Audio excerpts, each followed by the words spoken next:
जवाब दिया है पिताजी, सब राजाओं में से एक बहुत सुंदर लड़का है, चंदेली का रहने वाला जो शिशुपाल है उसके लिए हम अपनी बहन का रिश्ता तय कर दें। महाराज भीष्म कहने लगे, लाला आखिर में ये बहन तुम्हारी है और साले के लिए बहन को करना ये तो समाज के विपरीत है। जब उसने अपनी बहन तुम्हारे लिए कर दी तो क्या तुम अपनी बहन उनके लिए कर सकते हो? कहने लगा, पिताजी तुमने उसकी औकात का भी पता नहीं किया है, बहुत पैसे वाला है, शरीर से थोड़ा ही काला है पर रिश्ते मेरा साला है। महाराज भीष्म रोकर के बोले हैं, लाला तू ये क्या कह रहा है बेटा?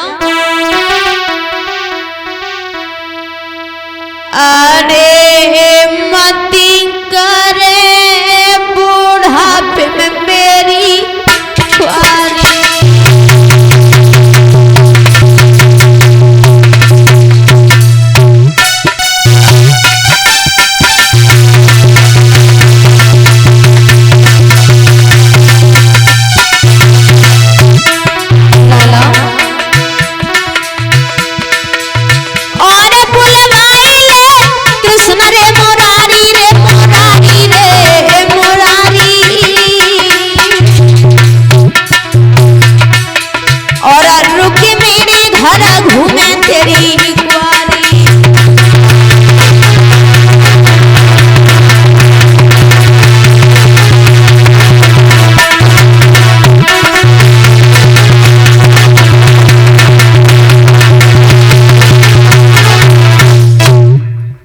महाराज भीष्म कहने लगे ही, लाला आखिर में ये बहन तुम्हारी है और साले के लिए बहन को करना ये तो समाज के विपरीत है।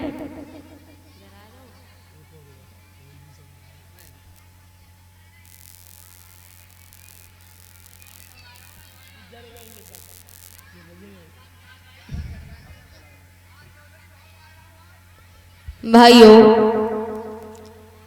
महाराज भीष्म बोले हैं, लाला आखिर में ये बहन तुम्हारी है और साले के लिए बहन को करना ये तो समाज के विपरीत है। कहने लगा है, पिताजी साले के लिए विवाह अगर नहीं हुआ, कन्हैया के लिए विवाह हुआ तो इस आंगन में लाशों के अंबार लग जाएंगे। भाइयों, इधर रुकुम आंगन में पहुंचा, चंदेरी के रहने वाले शिशुपाल के लिए खत लिखने लगा।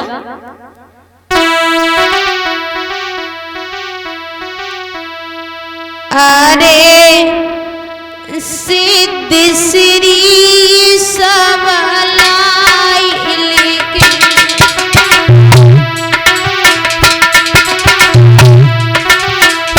हम लाई लिखे, हाँ लाई लिखे, हमने तो लई है अवसर।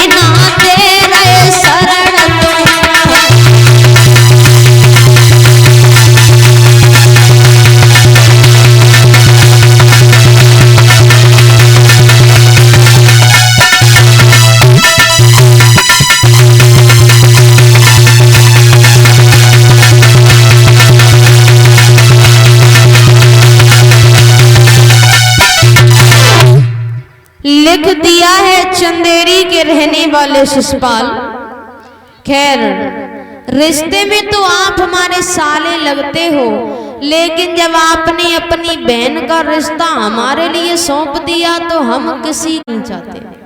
हम किसी का एहसान बंद नहीं कराना चाहते। आज से अपनी बहन का रिश्ता तुम्हारे लिए सौंप रहे हैं, चले आना। साथ ही साथ एक बात का ध्यान और रखना, अकेले रीते ही नहीं, चले आना, फौज को लेकर के आना। नाई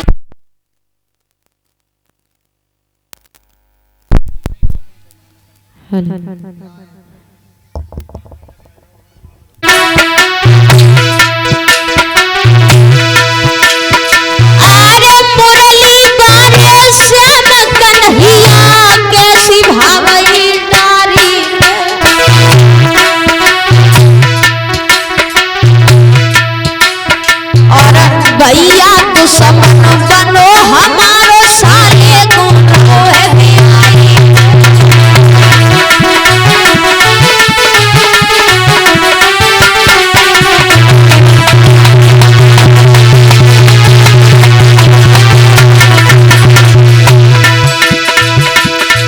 और पिता की गई नहीं एक सजन चिट्ठिया लिख भिजवाई और मुरली धरने का भजियो कोई ले जाओ संगल माई।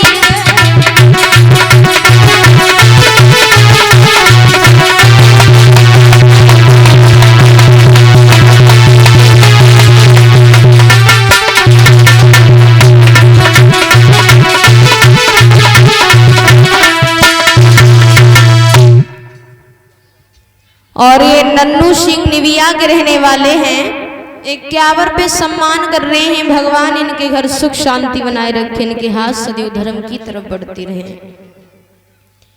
रुक्मणी आंगन में बैठी बैठी रो रही है, कन्हैया अगर मैं दुल्हन बनूंगी तो तेरी बनूंगी, और यदि तेरी दुल्हन ना बनी तो कन्हैया मैं बिलख बिलख के मर जाऊंगी। शिशुपाल के आंगन में डोली की जगह मेरी अर्थी जाएगी। इतनी रोई कि रोते रोते रुक्मणी आंगन में सो जाती है।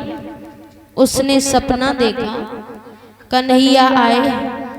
कन्हैया ने रुक्मणी के साथ में गलवैयां डाली और कहने लगे हैं, रुक्मणी अगर तेरे ऊपर कोई आपत्ति हो, कोई मुसीबत हो तो तू हमारे लिए चिट्ठिया भिजवा देना, हम सीधे ही चले आएंगे।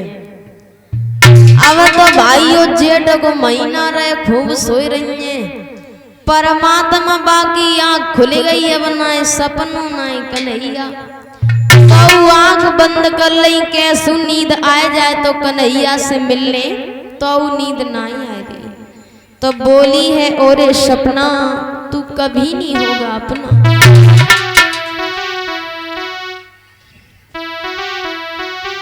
सपनों तोई मरवाई तूने ओ छोकी ओ काम,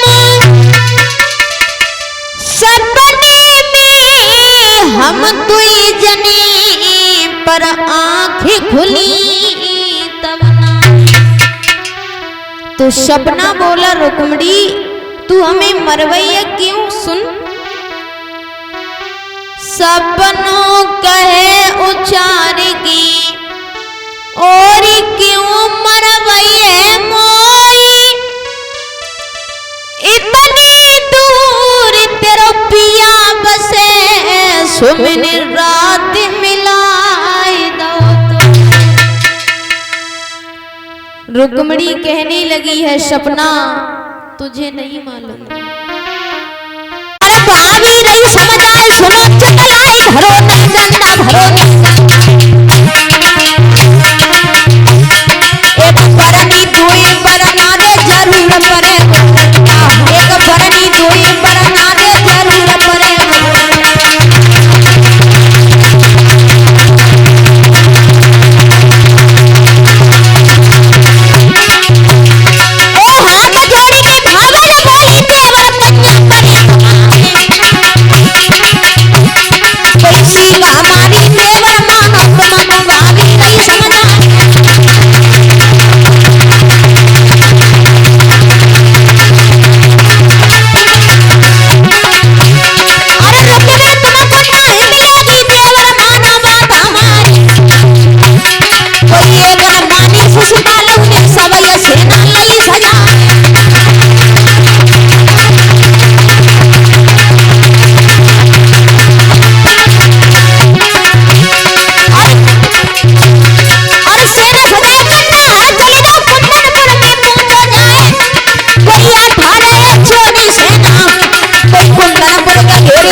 आंगन में बैठी बैठी रो रही है कन्हैया, अगर मैं दुल्हन बनूंगी तो तेरी बनूंगी, और यदि तेरी दुल्हन ना बनी तो कन्हैया मैं बिलख बिलख के मर जाऊंगी। शिशुपाल के आंगन में डोली की जगह मेरी अर्थी जाएगी कन्हैया। रुक्मिणी जिस समय रो रही है तब तक पंडित जी आ गए और आवाज लगाई है, माता भिक्षाम देई, माँ हमें भिक्षा दे दीजिए। और ये रंजीत की धर्मपत्नी उषा देवी 51 रुपए से सम्मान कर रही हैं। भगवान इनके घर सुख शांति बनाए रखे, इनके हाथ सदैव धर्म की तरफ बढ़ते रहे।